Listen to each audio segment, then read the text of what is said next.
In the previous classes, we were discussing regarding the hazardous waste, the various characteristics of it, then definition, then different types of hazardous waste that are present in the different states, then the classification of hazardous waste, then sources of hazardous waste from the various categories, then the importance of the labels we have discussed, then the storage and collection of hazardous waste material, then equipments used for the collection of hazardous waste material. Now in today's class we are going to concentrate regarding the treatment of hazardous waste material. So we are into the last segment. The hazardous waste can be treated by the three main methods, that is physical, chemical and the biological treatment. First of all, we need to know why these particular hazardous material has to be treated. Hazardous material is going to have the ignitability, toxicity, corrosivity, all the different characteristics it is going to have. If we don't treat these particular material and if we directly dump to the environment, these will create a huge impact on the environment rather than we treat it and then we dispose it. So this is how that is the reason why the treatment of hazardous waste material is becoming very important. So let's directly start with the physical method of treatment. In this physical method of treatment, we are going to have the filtration and separation, then clarification, then we are going to have the chemical precipitation, then we are going to see the chemical oxidation and reduction, then solidification and stabilization. In this solidification and stabilization, we are going to have these 6 steps, that is solidification, stabilization, fixation, then encapsulation, then evaporation, ozonization, then the thermal treatment. We are going to have the incineration and the pyrolysis. This we are going to have. In the biological treatment, we are going to see the land treatment, okay, and then waste character, according to the waste characteristics, soil characteristics and the microorganisms we are going to have, then enzymatic systems, then composting. All these things we are going to have in the biological treatment. So let us begin with your physical treatment, in that the filtration and separation. Now as we know, the filtration is a method for separating solid particles from liquid using a porous medium. Okay, the driving force in the filtration is nothing but the gradient and caused by the gravity, centrifugal force and the vacuum or greater than atmospheric pressure. This we already know. If you have studied the water treatment, then you will be probably, you know that the filtration is done by all these things. Then the application of a filtration for treatment of hazardous waste fall into the following categories. So first it is going to have the clarification.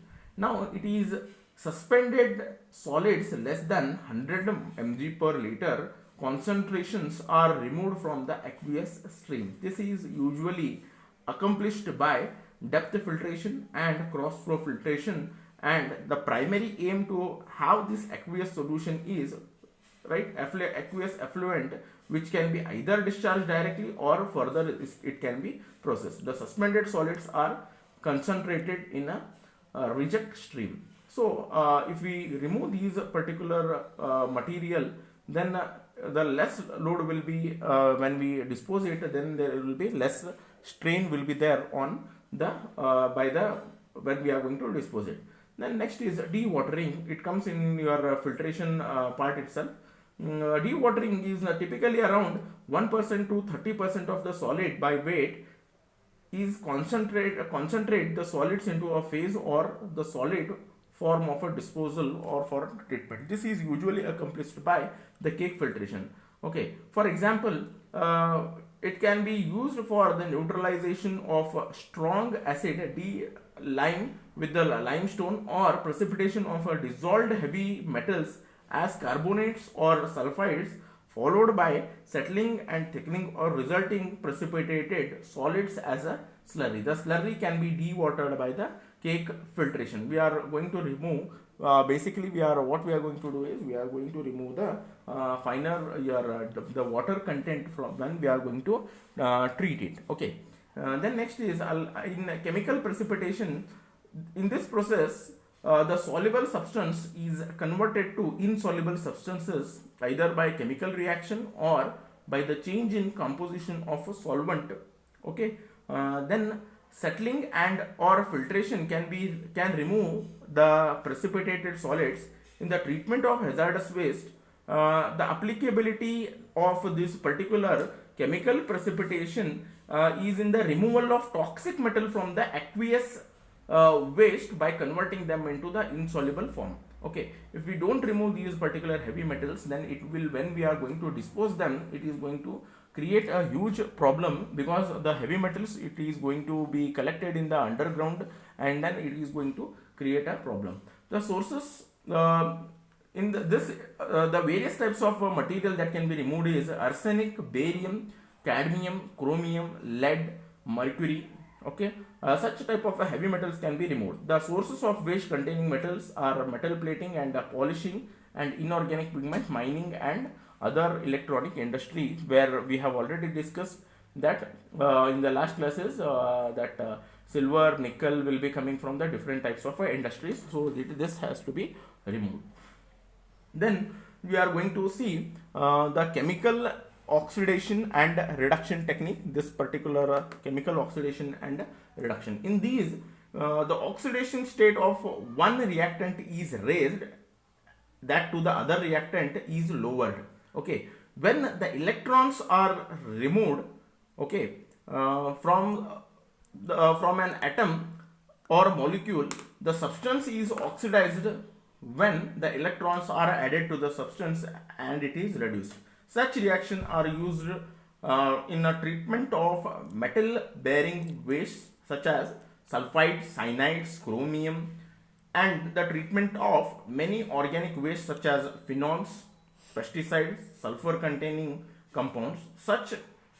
Since these treatment process involve the chemical reaction, both reactants are generally in the solution. In this particular oxidation and reduction, what we do is we are going to rise the reactant of one particular element, it is raised, and the other we are going to reduce. Hence we are going to reduce the concentration of the hazardous waste material.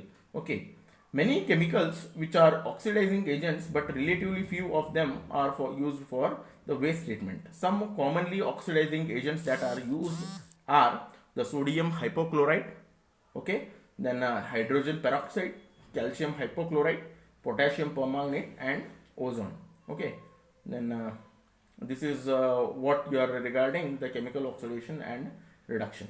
Then we will be seeing regarding the solidation and stabilization technique. We are going to cover this part now.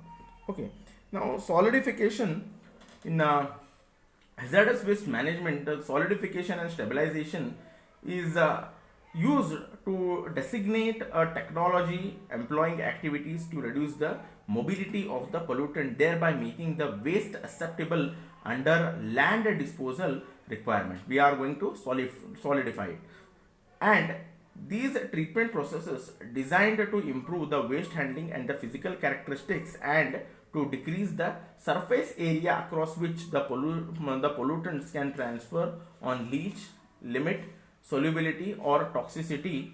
Okay, thus we are going to reduce it. Now there are a few terms in this solidification stabilization. We are going to have the 6 terms. Okay, now the solidification, this refers to, we'll see what is solidification. This refers to this is a process in which the materials are added to waste to produce a solid. It may or it may not involve a chemical bonding between the toxic contamination and the additives. The stabilization refers to the waste is converted to more chemically stable form. Okay, as the name is indicating, we are going to form more stable chemical form. Okay, then The solidification and stabilization represents the use of chemical reaction to transform the toxic compound to new non-toxic compound. Okay, we are going to convert the stabilization, the toxic compound, we are going to convert it into the non-toxic compound, so that whenever we are going to dispose these waste material, it is going to cause the less amount of danger to the surrounding people. Okay, then we will be seeing the chemical fixation. Okay, this is a transformation of toxic contaminants to a non-toxic compound. The term has misused to describe the processes which do not involve the chemical bonding of the contamination. Okay, so this is how your chemical fixation, that is the toxic material to a non-toxic material, we are going to produce. Now encapsulation, we are going to see it. Okay, what is this particular encapsulation? Okay, this is nothing but the complete coating or enclosure of a toxic particle, okay, with a new substance. We are going to enclose this toxic substance with the new substance. The encapsulation of individual particle is also known to be, it is a micro encapsulation. In this particular method, we are going to avoid the direct contact of the toxic substance to the environment. Okay, some waste can be mixed with the binding agents to obtain the dischargeable product. Okay, then this the most important application of technology is the solidification of metal containing the waste. Lower permeability, lower contaminant leaching rate, and such similar characteristics may be obtained after we are going to after having this encapsulation or stabilization. Now we will see what is this particular evaporation technique is. Okay, now evaporation, as we know it, the conversion of liquid to into a vapor. This is nothing but your evaporation, we already know it. All evaporation system require the transfer of sufficient heat from heating medium to the process of fluid into the vapor. Okay, this is, we already know it. Then evaporation is used in the treatment of hazardous waste, is quite flexible, and it is important to convert have an aqueous slurries, sludges and tars. Evaporation is used in the pre-treatment method to decrease the quantity of the material for the final treatment. Thus it is also going to helpful in your hazardous waste treatment. We are going to evaporate the hazardous waste material, so ultimately it is going to be evaporated and its quantity is going to be get reduced. This is how we are going to have the evaporation technique. Then ozonization is, you already know, we have studied in the water treatment regarding the ozonization. It is a relatively unstable gas. It is having 3 oxygen molecule and it is the strongest agent. It can be substituted for the oxidants such as chlorine, hydrogen peroxide, potassium permanganate and other treatment. Now the ozone and UV radiation is having the detoxifying capacity, right, and containing the aromatic and aliphatic polyhydrocarbon and ketones and alcohol, right. By having the ozonization also, we can have in order to we can reduce the concentration of the hazardous waste material. Now we are into the thermal process. We have studied already what is incineration. Incineration is, you know, that it is the process of burning the waste material into the closed chamber in presence of air. Okay, incineration can be regarded as either a pre-treatment of hazardous waste prior to the disposal, and it is the source of recovering the energy also. It includes both the burning of mixed solid waste, or it is going to have it can be used as a fuel also. The concept of treating hazardous waste is similar to that of municipal solid waste. Here the hazardous waste can be burnt like your municipal solid waste, and hence we are going to reduce the strength of the hazardous waste material.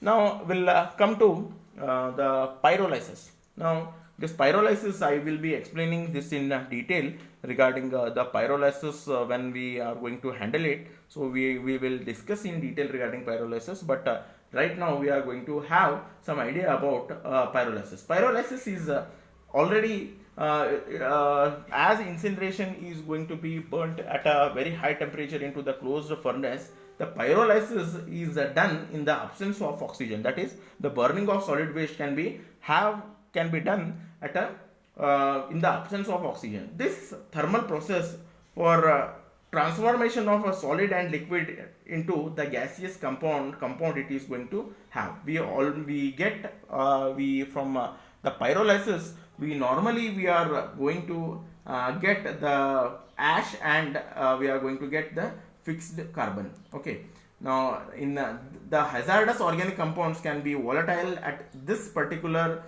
with the pyrolysis, leaving a clean residue. In second step, the volatiles are burned, okay, in a fume incinerator to achieve the destruction efficiency of more than 99%. Okay, this is nothing but your the part of the biothermal treatment, that we are going to burn the solid waste, hazardous waste, at a higher temperature by having the incineration. Incineration can be done as we are going to dispose the your normal municipal waste. Then a pyrolysis is going to be done in the absence of oxygen.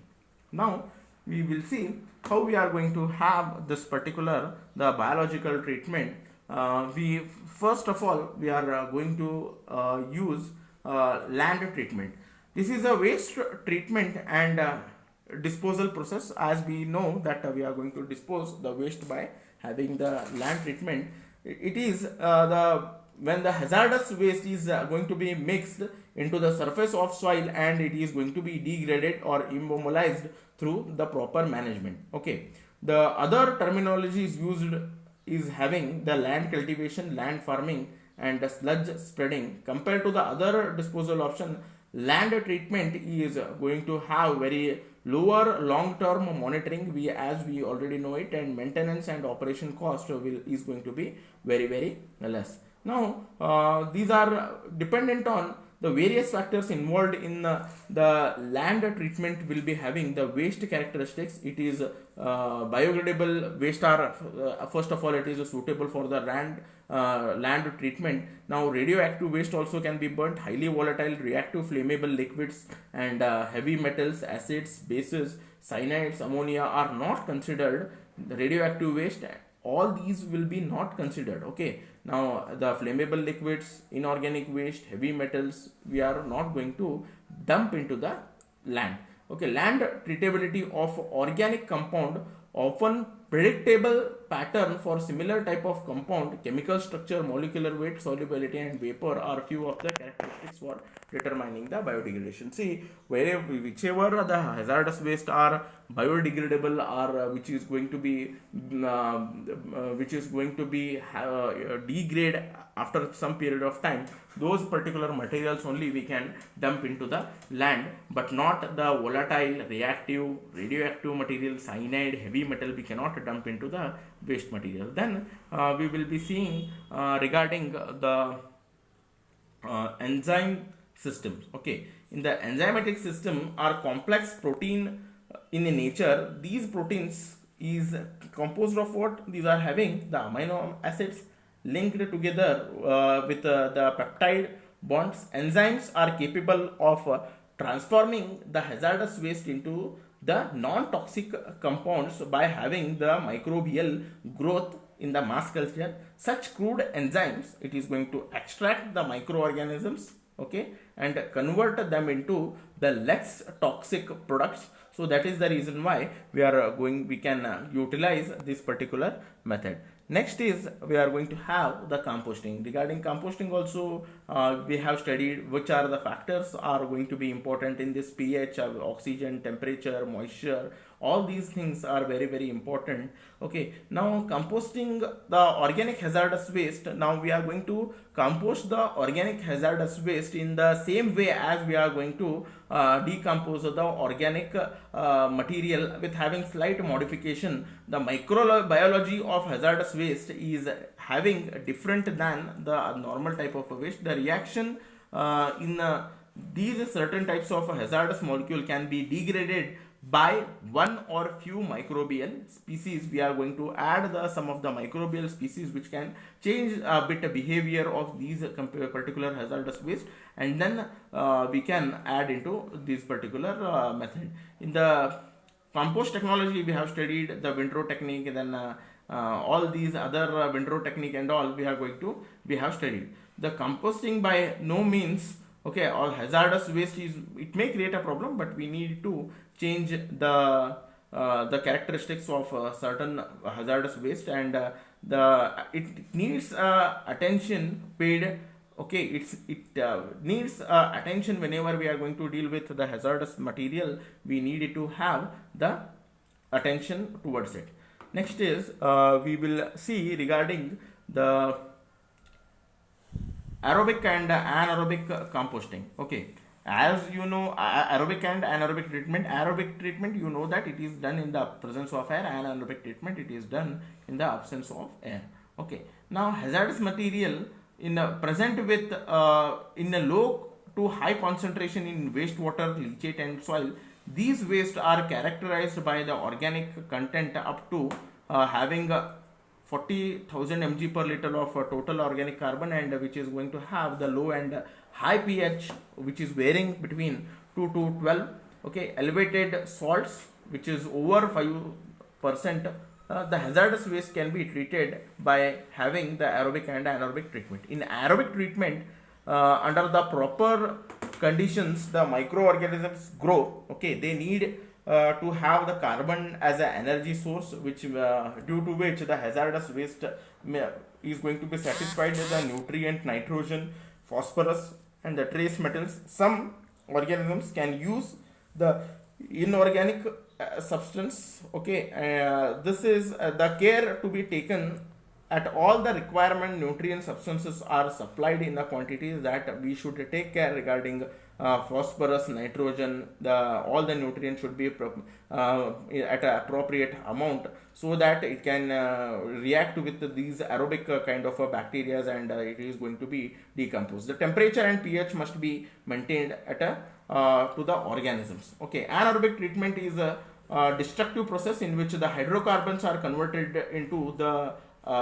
in the absence of free oxygen from more complex to the simpler compound, and ultimately it is going to give you the dioxide and methane, as we already know it that this is going to have this kind of a treatment. Now the disposal of hazardous waste material can be done by the deep well injection process, then detonation, then engineered storage, land burial, ocean dumping. Usually this ocean dumping and all, it will be having a bit wherever the less whenever we are going to dump these particular hazardous waste into the land, we need to detoxify it, or we need to reduce the capacity of it. Wherever we are going to do it, we are going to have the various waste dump techniques or disposal techniques such as ocean dumping, land burial, then engineering storage, deep well injection. These are some of the methods which is going to reduce the which is going to be utilized for the dumping of the waste material. Okay, now in today's class we have covered the treatment of hazardous waste by using the physical, chemical and thermal treatment and biological treatment, and we also have seen the disposal of your hazardous waste material by the different types of method, that is ocean dumping, right, and land burial, engineered storage. See, whenever we are going to have the ocean dumping, we should not do it near to the seashore. Whenever we want to have the disposal of the waste material, we should do it at the mid of the ocean, or else it is mid of the ocean, or it should be away from the land, so that the chemicals which are there or the solids which are there, it is not going to harm the people who are going to live in the banks, but ultimately the land disposal, the sea disposal of these hazardous waste material is going to be harmful for the animals which are going to live in the oceans. So this is what the hazardous waste are, we need to be very very careful. We need to take some precautionary measures when we are going to deal with the hazardous waste material using a certain kind of labels. Okay, then we need to be very very cautious, or else it is going to become a danger for entire human life. So hazardous waste, here we have completed. So in module 4 we have completed the biomedical waste, hazardous waste, e-waste and construction waste.